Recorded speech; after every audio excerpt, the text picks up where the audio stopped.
O diba? Very satisfying, no? Dito lang yan sa Motion RX Physio World na located sa Makati City. Pagpasok pa lang sa clinic nila, very clean and good ambience. So today, bago ako mag-undergo sa third session ko for my upper back treatment, nagpa-consult muna ako kay Dr. Uy. Hindi lang physical therapist ang meron sila dito.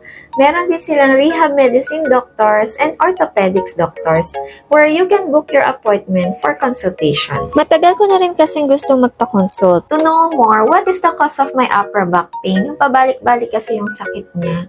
If may need pa ba akong i-undergo na treatment aside sa current na ginagawa sa akin. After ako i-check ni Dr. Uy, after niya akong paikot-ikot